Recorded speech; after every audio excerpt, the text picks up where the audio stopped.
دل کرتا ہے کہ میں یہ حدیث نہ لوگوں کی روحوں تک اتار دوں۔ نبی پاک صلی اللہ تعالی علیہ وسلم نے یوں بیٹھے بیٹھے ایک دن صحابہ سے فرمایا یار روز نہ بیٹھے رہا کرو، وقفے سے ملا کرو۔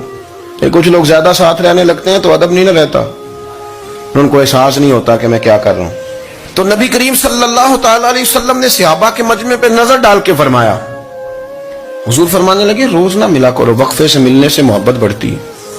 حضرت صدیق اکبر بھی مجمع میں بیٹھے تھے، وہ بھی 3 نمازوں میں نہ آئے تو پیچھے ہی نماز پڑھ کے چلے گئے۔